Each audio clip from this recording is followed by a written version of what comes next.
My passion is cross-generational collaboration, development, and advancement of women in the workplace. So when I'm working with individuals and with organizations on how to increase the pace of change at which women are moving upward and forward, there's 3 different things that I like to focus on. Number 1, I focus on cross-generational collaboration. Number 2, I focus on how women can take more risk in their careers. And number 3, I focus on the sustainability and the maintainability of those strategic investments that are being made. We have such a unique opportunity to take advantage of right now. We've got 3 different generational groups of women in the workplace. The baby boomers bring with them all that institutional knowledge and experience, as well as an appreciation and understanding of how to use influence to be able to accomplish change. They also understand the costs of not taking risks. And then you've got the millennials. And the millennials bring with them an expectation around equity, as well as an appetite for change and a willingness to take on more risk. And then you've got the Gen Xers. The Gen Xers are a great bridge and bind those 2 different groups together. So if all 3 groups can collaborate together, I really feel that more so than ever before will we as women be able to accomplish more and do it faster. I focus on risks for very personal reasons. As I took a look back over the course of my life and my career, I realized that I had taken a lot of different risks.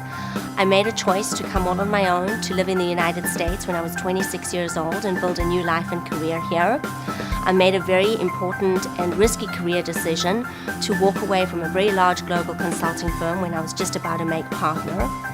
And then I also have started not just one company, but now a 2nd company as well. And what I found as I spoke to other women is that they would look at me and say, wow, I wish that I could take those kinds of risks too. And I would say to them, you can. What I realized is that I had great and unique models, approaches, tools, and techniques to be able to share with those women on how to take risk. And that's why I decided to focus on it.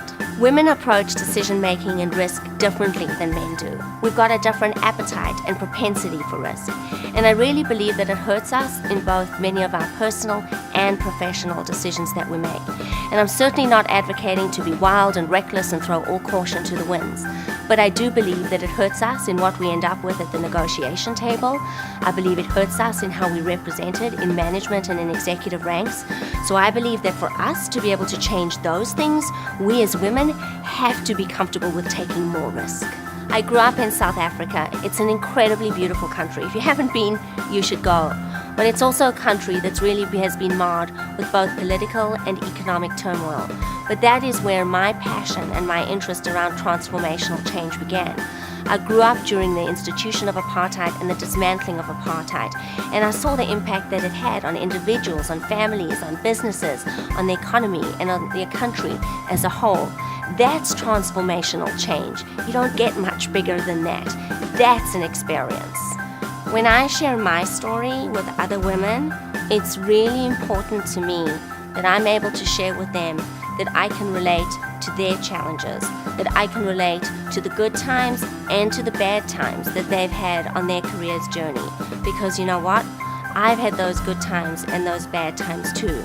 So my advice, it comes from the heart, because I've been through those experiences and I want women to know that I can help them move forward because I've been able to move forward myself.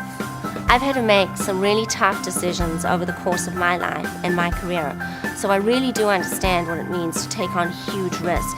Some great examples of that are when I chose to leave a very large global consulting firm when I was very close to making partner. That was a very risky thing to do. When I decided to leave corporate America and start my first business, a consulting company, a very risky thing to do, but it's been very successful now for 5 years. And now I've made another risky decision to start this additional business focused on cross-generational collaboration, development, and advancement of women. And I define a mirror moment as a combination of events and experiences that propel you to think deeply about the path that you're on, and that also act as a reality check. Are you on track for what your main priorities are with your life and with your career? I believe that I can have a real impact on women as they strive to move forward and upward. I have built out very unique and different content that I'm bringing to the marketplace that's different from other people out there. I focus a lot on cross-generational collaboration. I focus a lot on how women should be taking more risk. I focus on sustainability and maintainability of what we're doing individually and organizationally. Everything that I'm doing is based on my own personal experiences.